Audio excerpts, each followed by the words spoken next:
A lot of this isn't going to make sense to you, and I'm sorry about that. I'm just going to start at the beginning, with the house.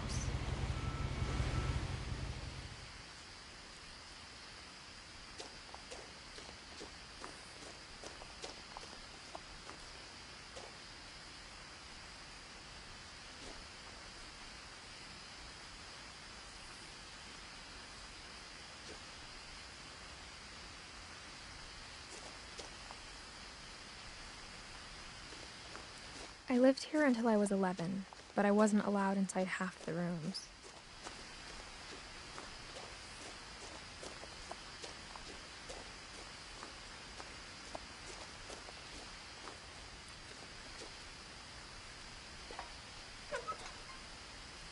Inside the mailbox were bills from 7 years ago, marked urgent, open immediately.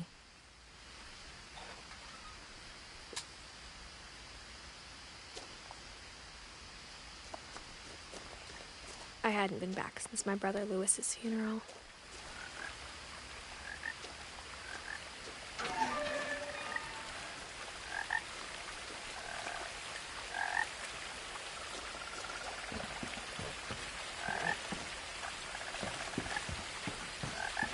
In her will, my mother left me a key but didn't tell me what it unlocked.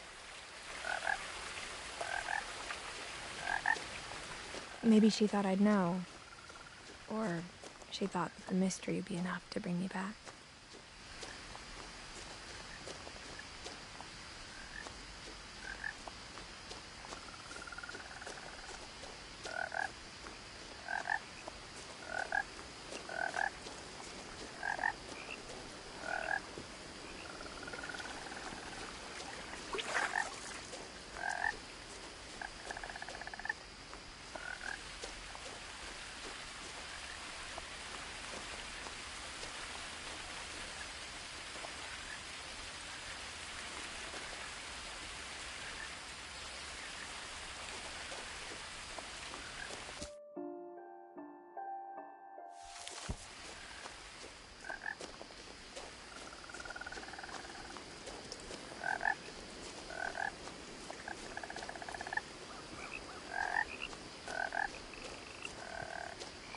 The truth is, even after I inherited the house, I never thought I'd come back to it. But now I had questions about my family that only the house knew the answers to.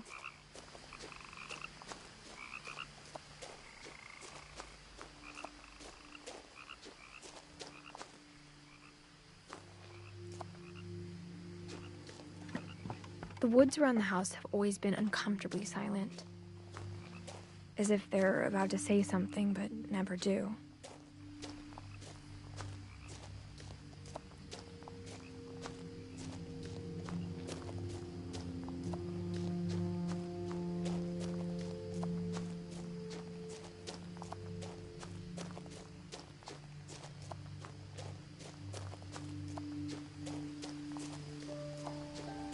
The house was exactly like I remembered it, the way I'd been dreaming about it.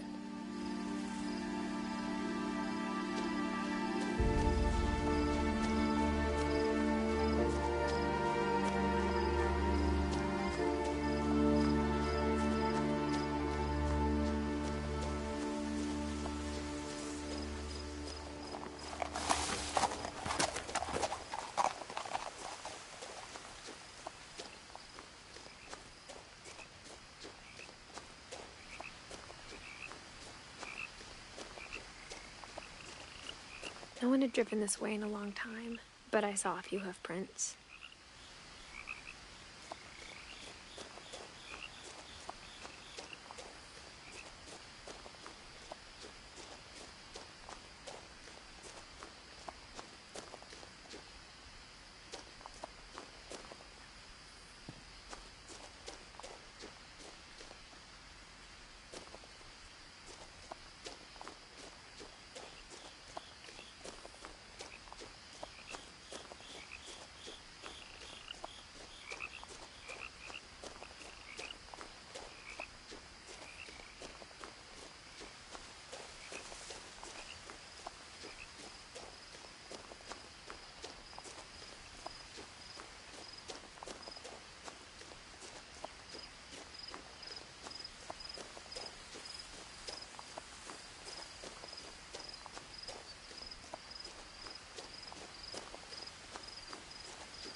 As a child, the house made me uncomfortable in a way I couldn't put into words.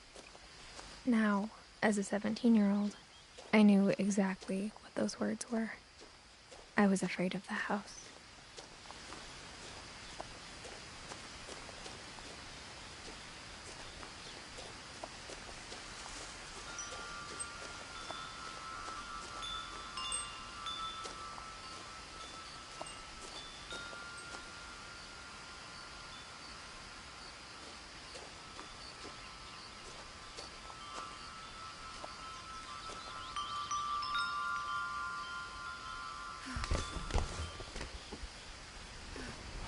Crawling through the doggy door used to be a lot easier when I was 11.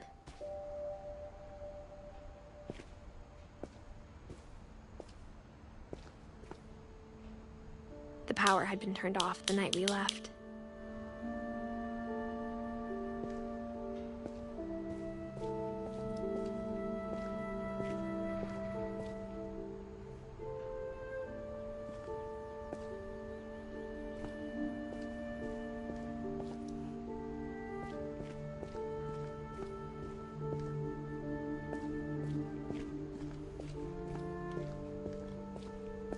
For the first time in years, I felt like I was home.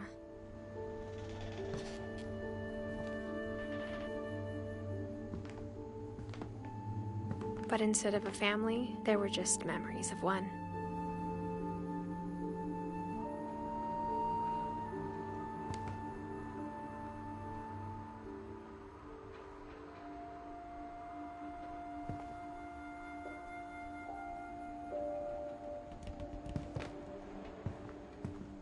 Like how after Louis started working at the cannery, we all got sick of eating salmon. Except our cat, Molly.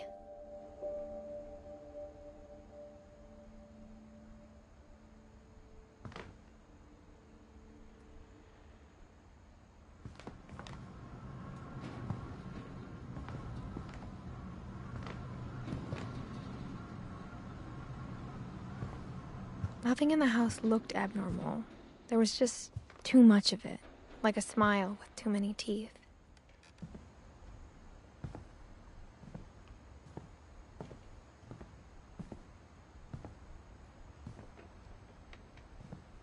My mom wasn't much of an optimist, but she never stopped believing that my brother Milton was alive.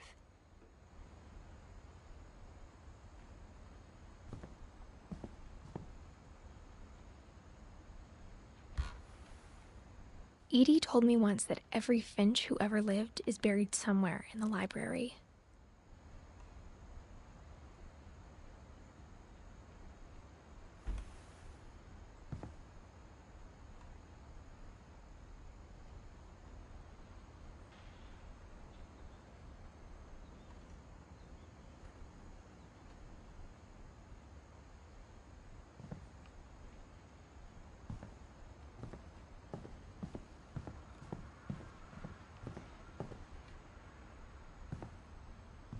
Mom always told me to stay out of the basement, so I wasn't too surprised when the key didn't fit.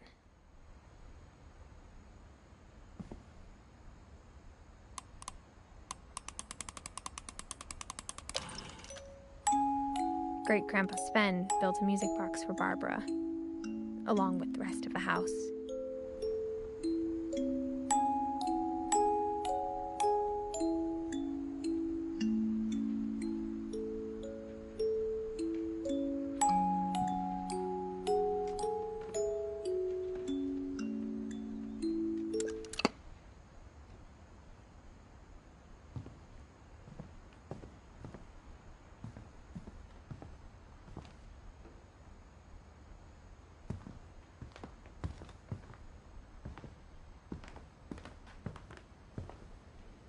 Even the fireplace had a story. Edie told me the bricks came from the original house, after it sank.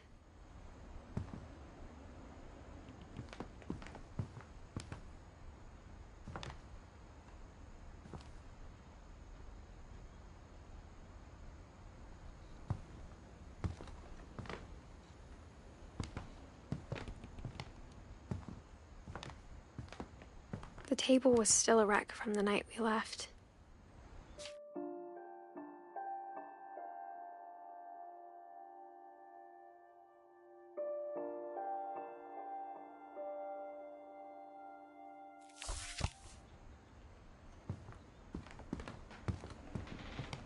My mom was the only one of us who could imagine Great-Grandma Edie living in a nursing home. It was like a bomb had gone off, killing everyone but sparing the furniture.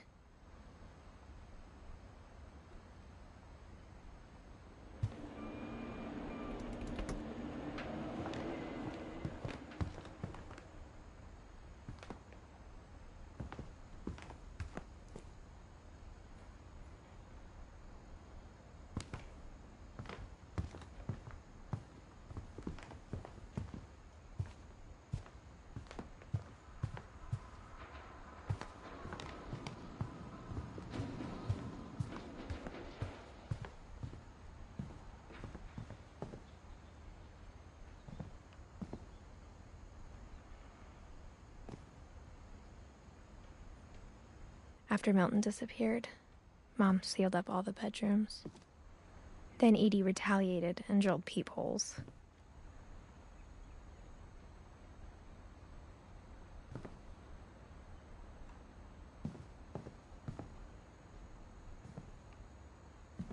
I spent a lot of time playing in Great Uncle Walter's room. I think my mom sometimes regretted not sealing it up.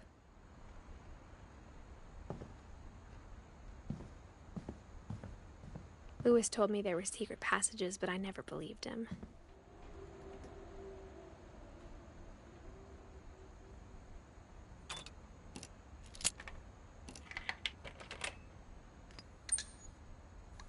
Turns out, my mom was really good at keeping secrets.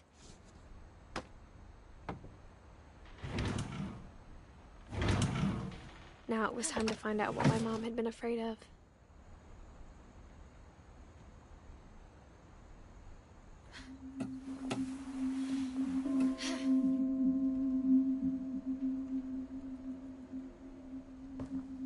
From the paintings on the wall, it was clear my brother Milton had been here before me.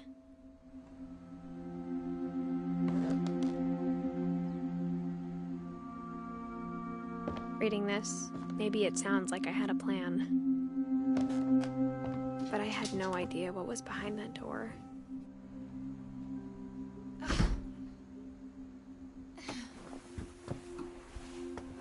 Just like I had no idea where all this was gonna lead.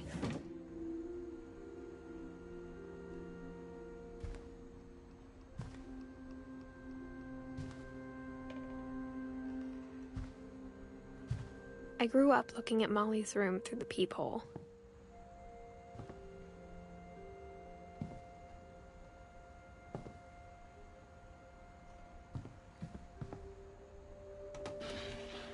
Molly's gerbil had a tiny bedroom with its own even tinier gerbil cage.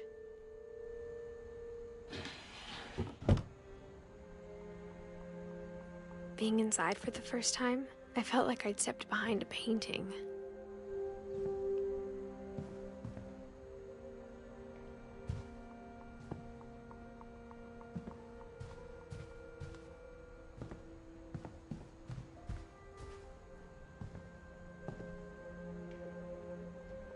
I got the sense Edie had spent a lot of time here, before my mom sealed the doors.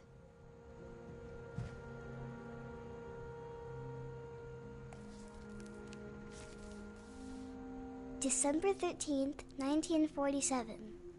Dear Diary, I'll be gone soon, but I wanted to tell somebody about what's gonna happen. It started when Mom sent me to bed without dinner. I woke up and I was starving, so I looked around for something to eat. The gerbil food was dry, but I didn't mind it.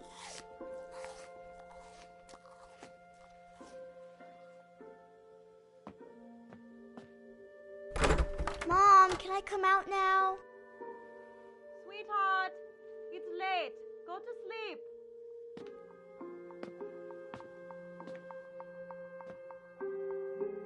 My Halloween candy was all gone.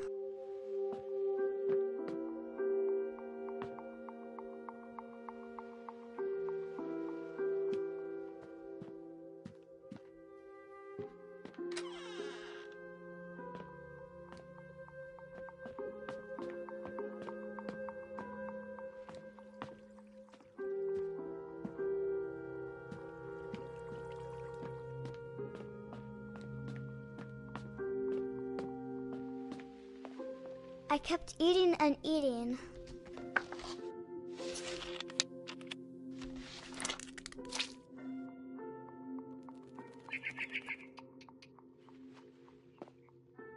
I ate a lot of things that night.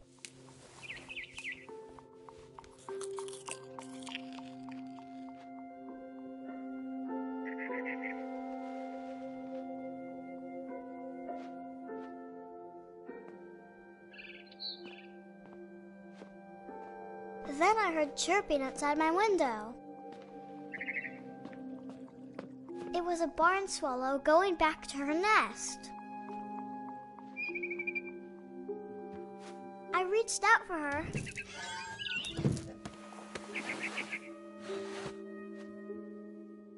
And suddenly,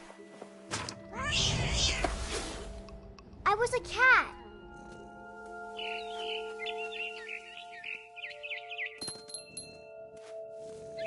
I tried to be quiet, but the bird was really scared.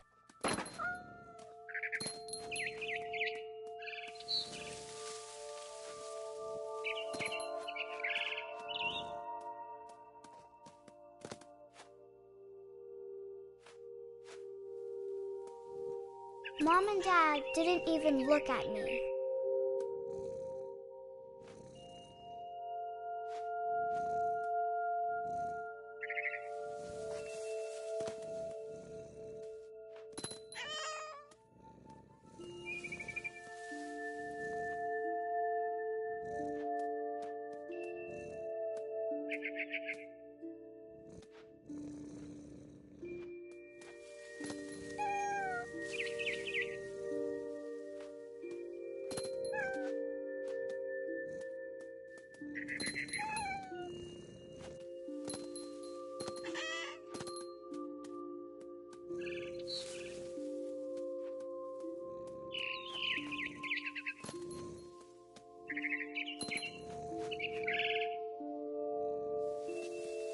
The babies were all gone.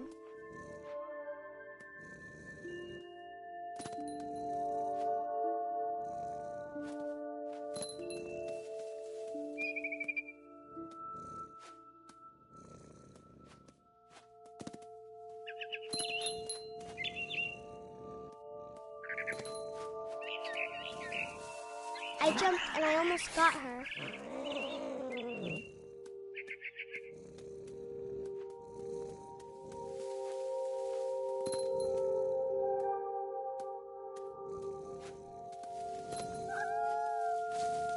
I could tell she was getting really tired.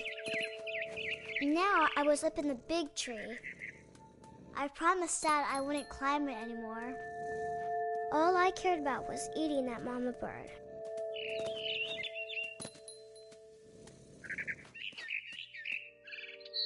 I gobbled her up. And suddenly, I was an owl. First, all I heard was the wind. Then I heard little teeth nibbling in the grass.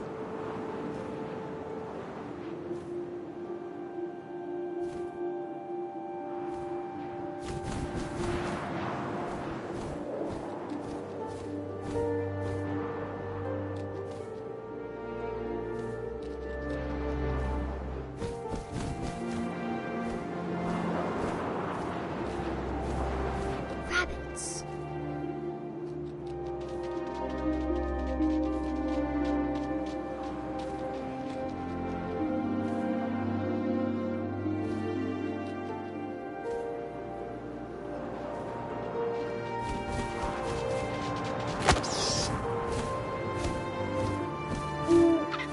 I imagined his face looking up and seeing mine through my talons.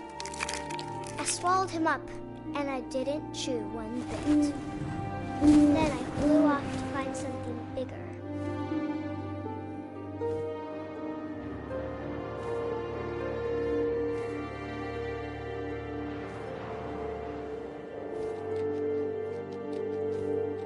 A mama rabbit.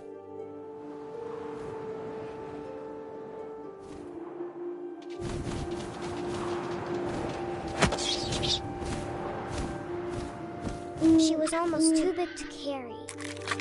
I I started choking, but I couldn't stop eating. And suddenly, I was a shark.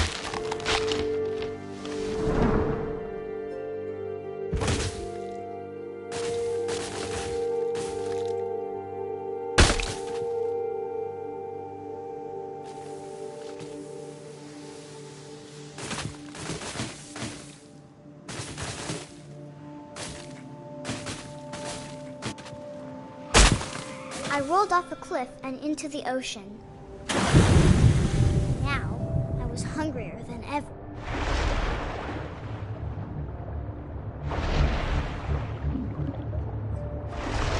I wanted fat, juicy seals.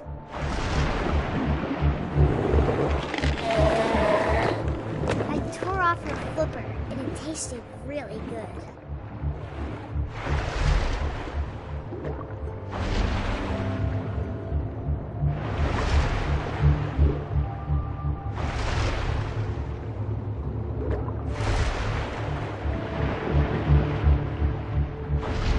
On tight. And when I was so hungry, I jumped out of the water.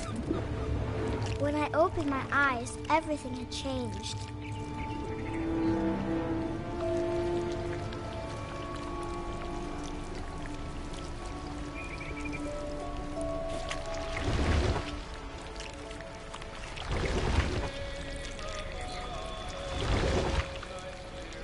Now I was a monster, and I smelled people everywhere.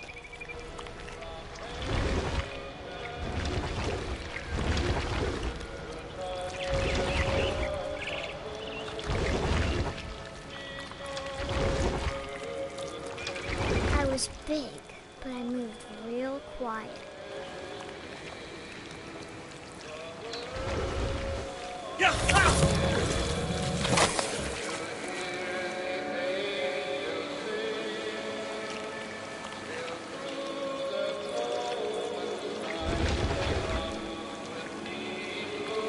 I wanted to stop, but also I didn't.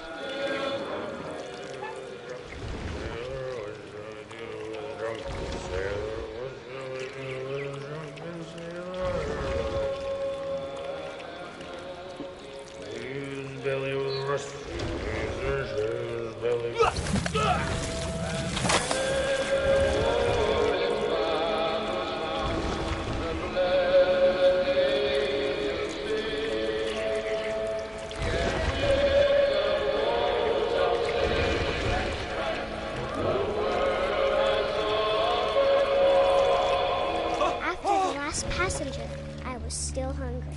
And to cross the water, I smelled something new. Something I had to have, so I swam towards it.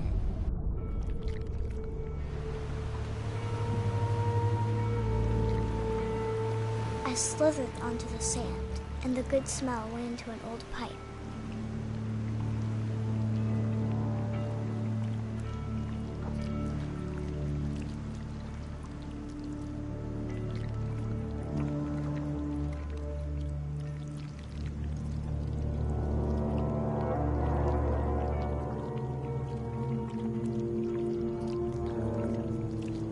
I got closer and closer.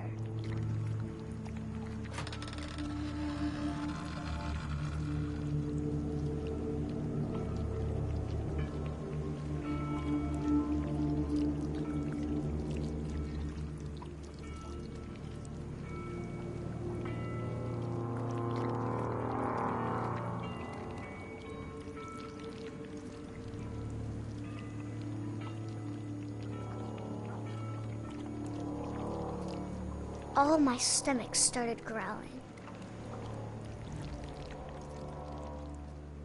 And suddenly, I was me again. I held my breath for a long time, but I couldn't hear anything. I think it's waiting for me to fall asleep. But it's not going to wait much longer. It needs to feed, and we both know I will be delicious.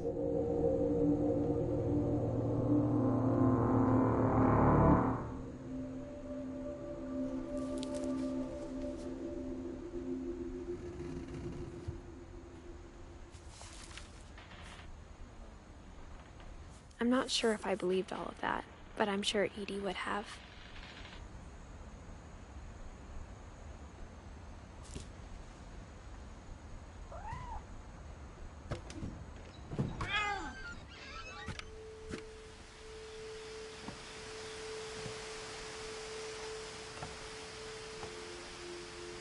This will be obvious later, but my mom never told me any of these stories. Edie would have, but Mom didn't like bringing up the past. Though, when we adopted a stray kitten, she was the one who named it Molly.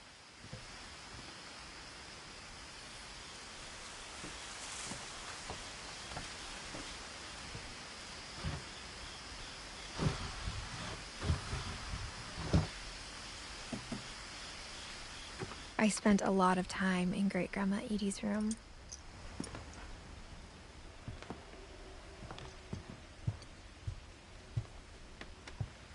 Edie gave a big interview about a mole man living under the Finch house. My mom was furious.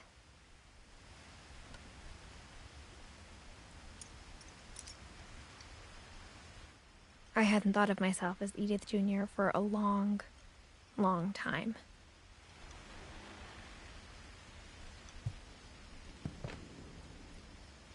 One summer, they evacuated the island, but Edie refused to go. For a few weeks, she was a celebrity.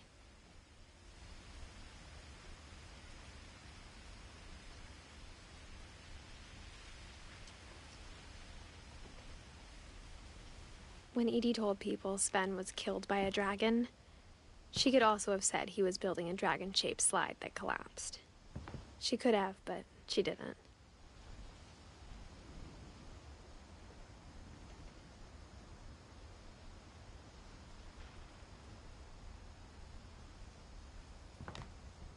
Even in her 90s, sometimes Edie seemed a lot younger than my mother.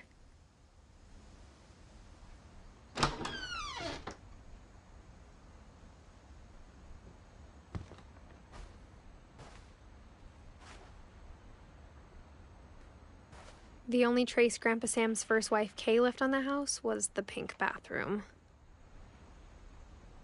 It was a pretty big trace.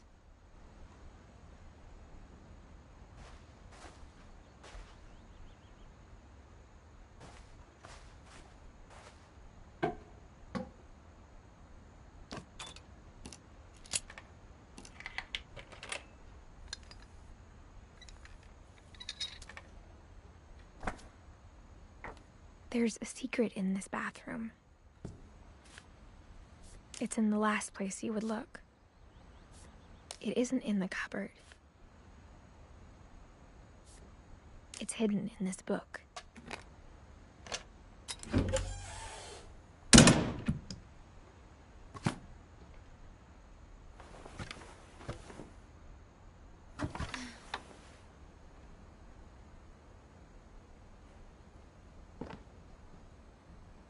Sven gave Sam an old camera he'd refurbished.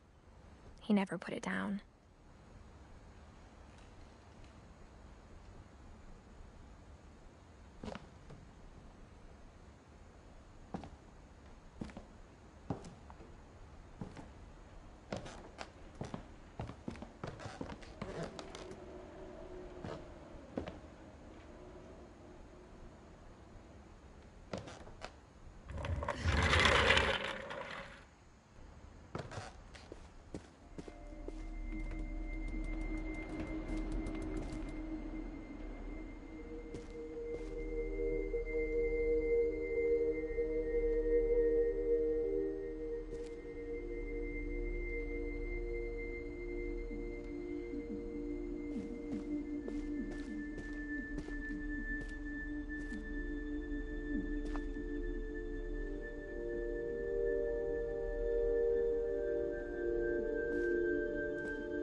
I knew Grandpa Sam had a twin, and that he never talked about him.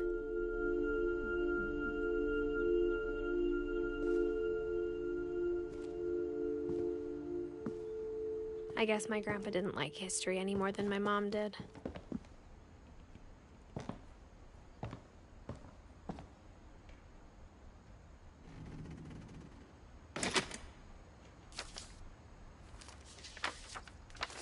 How I Want to Remember My Brother by Sam Finch. The thing I remember is that when he made up his mind, that was it.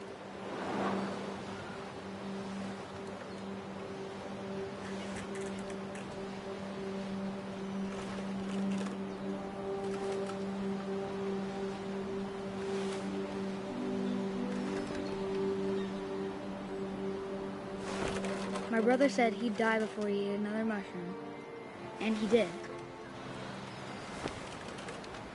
At Barbara's funeral, we swore we'd never be afraid again, and he wasn't. I think Calvin always wanted to fly. Sam! Calvin! Dinner's ready! Coming! But that day, he finally made up his mind to do it. I told him going around was impossible. Maybe if I hadn't said that. Calvin! I'm not gonna tell you again! Maybe if the wind hadn't picked up. Then maybe he'd still be here. But I doubt it. I think he'd already made up his mind. That's what I want to remember about my brother.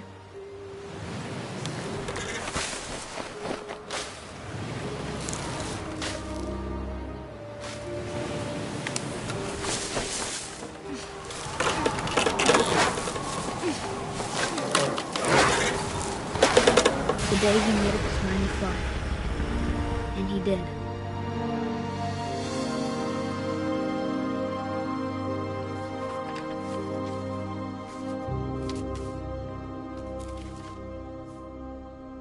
Calvin's story felt strangely familiar. When I was younger, I remember trying to do the exact same thing.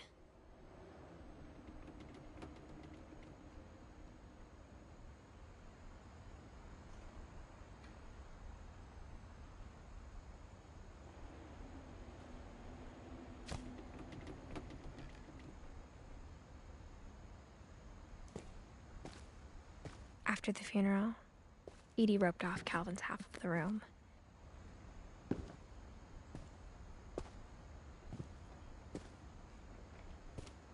Mom said Grandpa Sam enlisted at 18 and never set foot in the room again.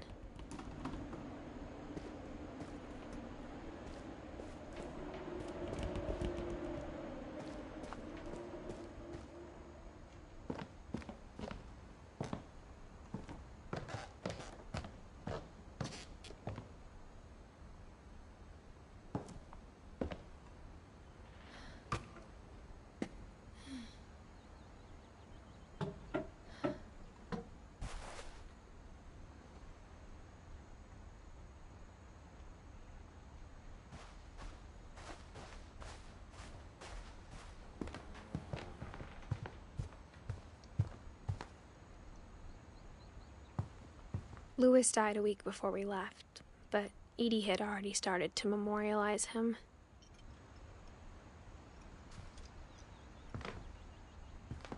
Her room was like a museum.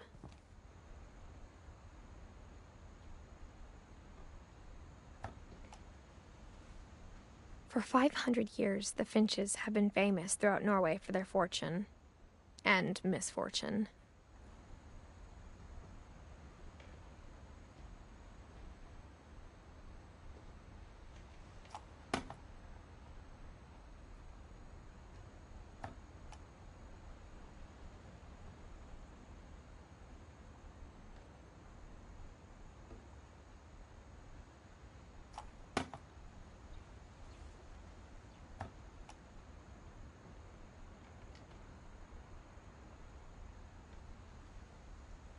Odin Finch buries the latest victims of the family curse, his wife Ingeborg and their newborn son, Johan. On January 7th, 1937, he set sail with his family and his house, hoping to leave the curse behind. But 40-foot waves off the coast of Washington send the house and Odin to the bottom of the sea. Odin's daughter Edie, with husband Sven and baby Molly, step ashore on their new home, Orcas Island. Odin Finch is the first to be buried in the new family cemetery.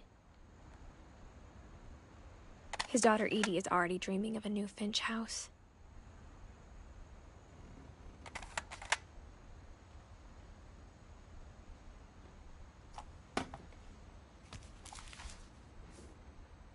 Whatever's wrong with this family, it goes back a long ways.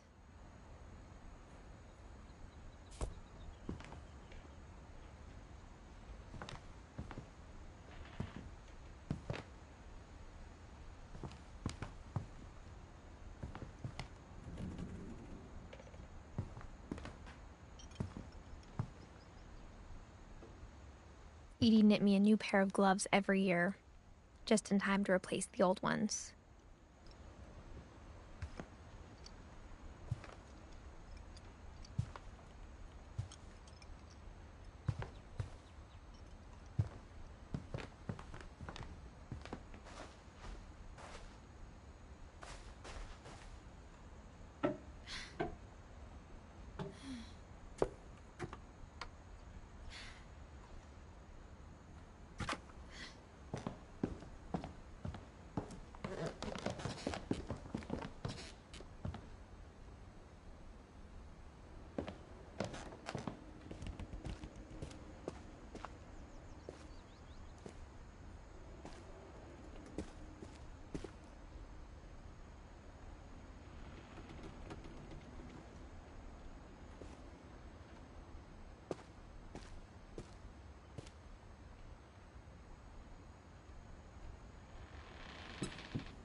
The passages were a pretty tight fit.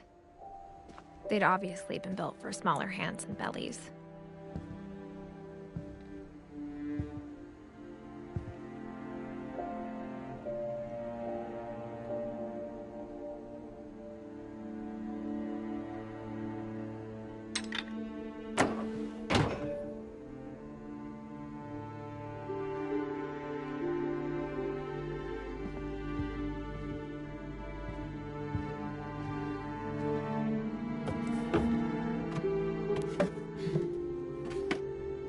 Growing up, I always thought of Barbara as a child star.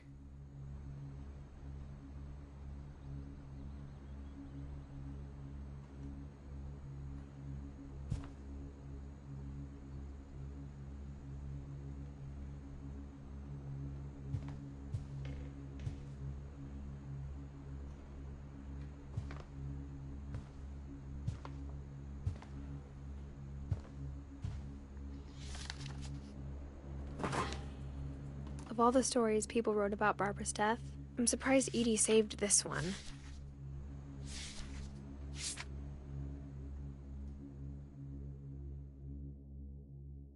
Old Jack here with another ghastly tale inspired by America's most unfortunate family. I'm calling it The Surprise Ending of Barbara Finch. As a child star, Barbara was famous for her scream. Now at 16, she was all washed up. A has-been. But in a lucky break, she'd been asked to perform her signature scream at a local convention for monster movie fans. It was just the boost her career needed. Unfortunately, her scream hadn't aged well. Getting better. I think you just need the right motivation. Her biggest fan and current boyfriend, Rick, was about to demonstrate when... Now that was a great scream. It was Barbara's father, Sven, He'd slipped into a table saw and had to be rushed to the emergency room. So Barbara got stuck babysitting her youngest brother, Walter. Her convention comeback was cancelled. Okay, I'm hearing frustration, but I'm not hearing terror. What if I tried... A gang of hoodlums in Halloween masks have been terrorizing Orcas Island tonight. Police are urging residents to... That came from the basement. You're right! Also, I loved your delivery on that. Why is your basement door locked? Because my dad likes making puzzles and secret passages. There's a key hidden in the music box. The secret is to keep winding and winding until finally the key pops out. Thanks, babe. I'll be back in a sec. 20 minutes later, Rick hadn't returned. So Barbara went to look for him, right on cue. She reached for the music box.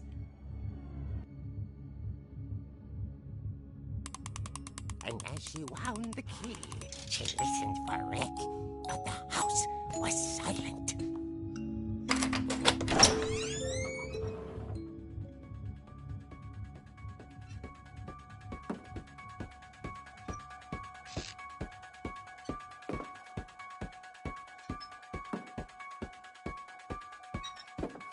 She found Rick's crutch and imagined the worst.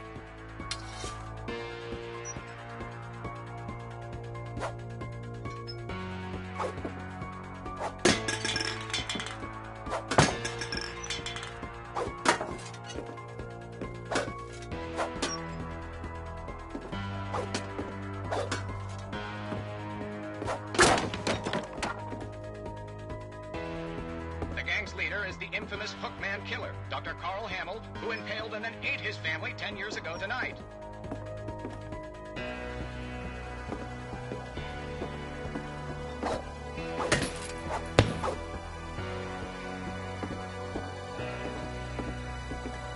The old fridge rattled and grew still. Oh dear!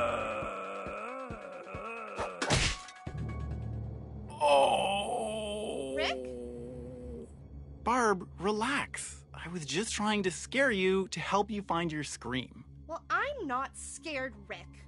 I'm furious. Then act furious. All I'm getting from you now is that you're hurt and confused and you're... She threw him out, but she kept a little something to remember him by. Barb, have you seen my other crutch? And she was still holding it when she fell asleep watching the late picture show. Hours later... Barbara! Walter, what's going on up there? Ah! Okay, I'm coming up, but if this is a trick, you're dead, Walter.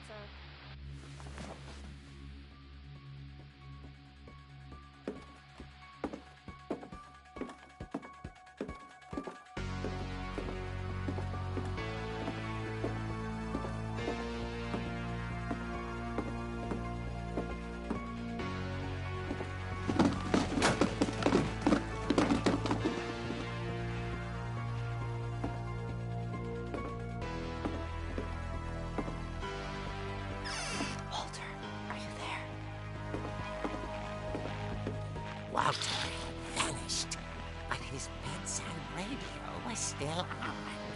Orcas Island police describe the man as 6 feet tall, with a steel hook for a hand. Residents are urged to lock all doors and windows and notify the police of any suspicious activity. Barbara turned, saw the hook man, and was speechless. He was quite smashing. And he was. He couldn't get enough of Barbara. Okay, Barbara, there's gotta be another way out of here. That night, she played her part beautifully.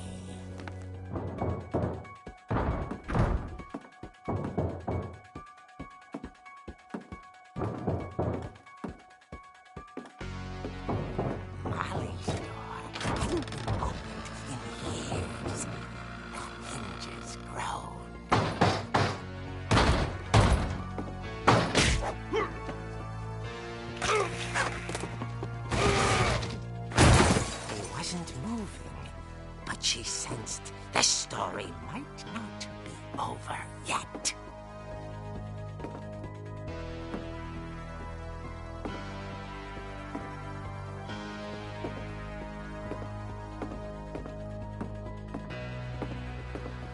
The hookman had vanished. She listened for his breathing, but all she heard was...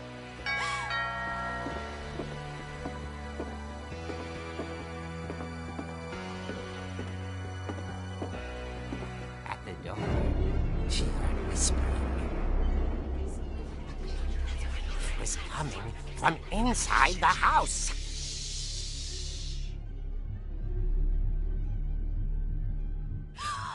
Oh dear.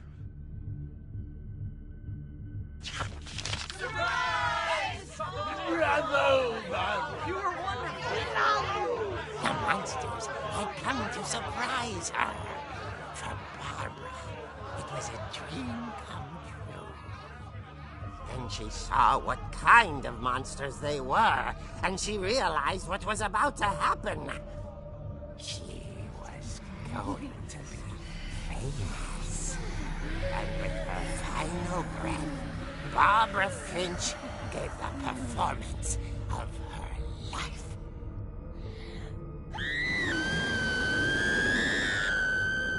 I wasn't there myself, but I hear Barbara was magnificent. Poor girl. She had a taste for stardom. But unfortunately, so did her fans. Of course, the police blamed it all on poor Rick, who disappeared the same night. And little Walter? Hiding under his bed the whole time. He took it all pretty hard, but that's another story. As for Barbara, tucked inside the music box is all they ever found of her. Her ear. Now that's what I call a real eerie tale.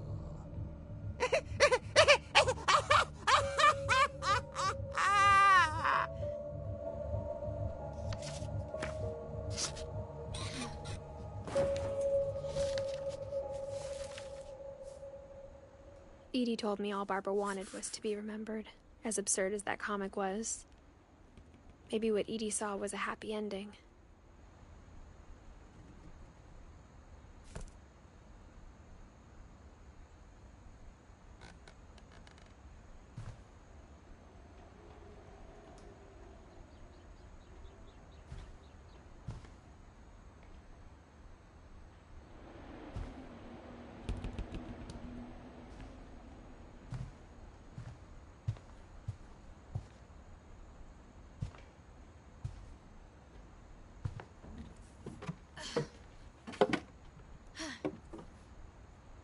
I guess now I know why Mom didn't like me playing with the music box.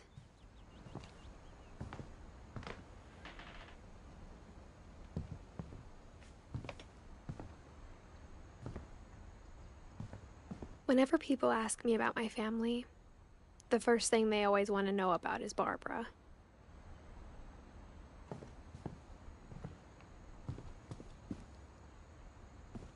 Mom must have locked the third floor stairs on the night we left.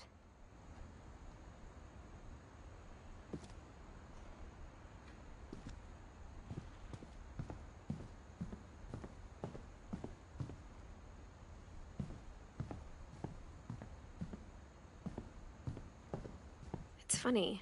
All those times I played with the music box and never Molly found always the seemed basement like key. a girl I could imagine being friends with, if she hadn't died in 1947.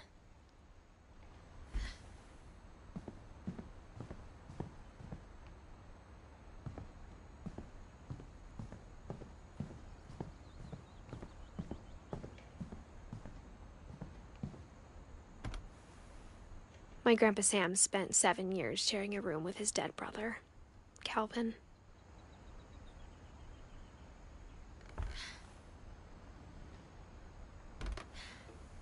As a kid, I just assumed every house had peepholes and sealed rooms you weren't allowed inside of.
Mom said the basement was off limits, unless I wanted another tetanus shot.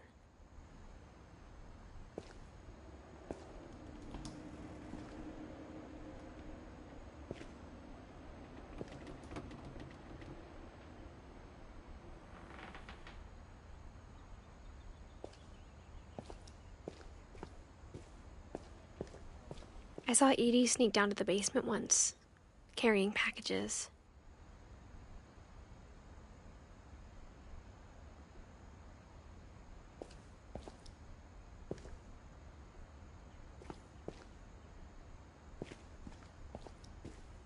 I thought maybe she was hiding presents.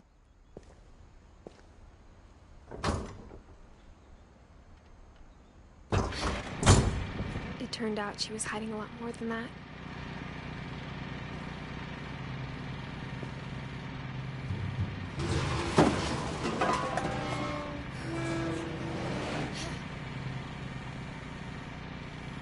I remember asking Mom once about where Walter had gone. She said after Barbara died, he got as far away as he could.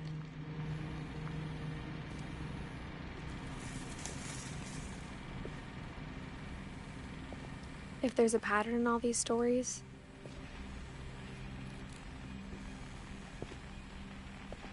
I think it's that none of us has gotten very far.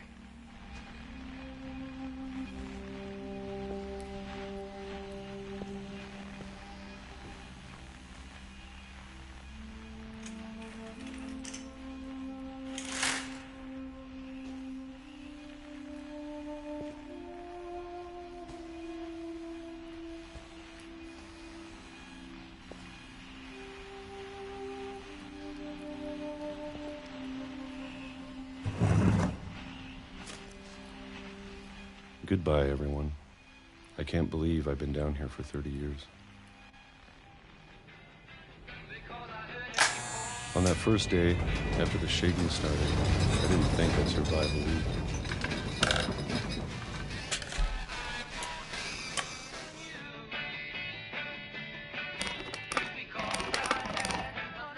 But after a few days, I settled into a routine. That's what kept me sane. Having a schedule, living for today. I always expected to be dead tomorrow. But if you wait long enough, you get used to anything.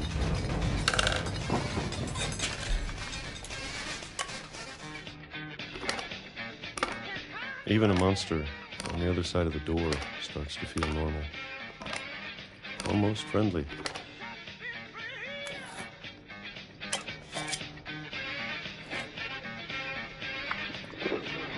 And then one day, everything just stopped.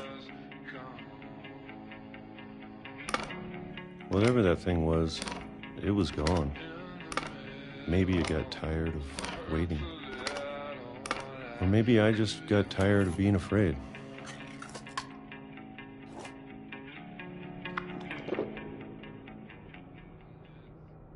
It's been a week now. The longest in 30 years. I'm done waiting. I have to leave while I still can.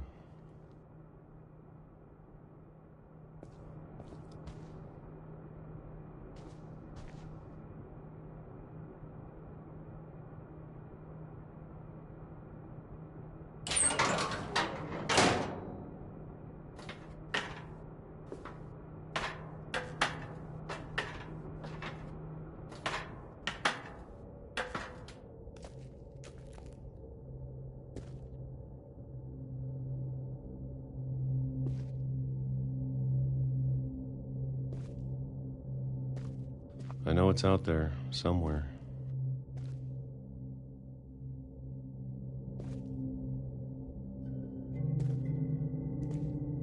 Whatever killed Barbara and Molly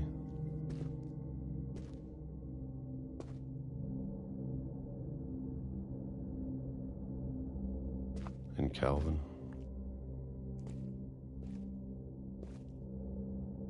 Maybe this is all a mistake. But I need to stop living the same day, even if it kills me.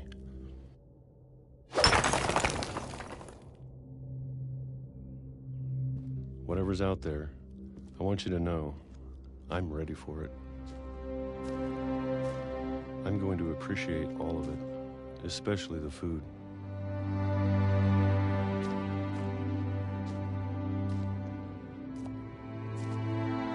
I don't mind if I only have a year left, or a month, or a single week. I'd be happy with one new day. I can already imagine the sun on my face.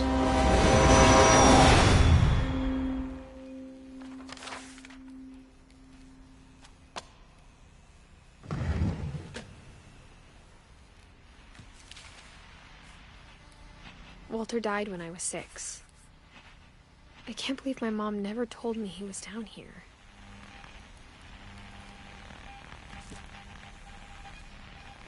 I'm sure my mom was trying to protect me.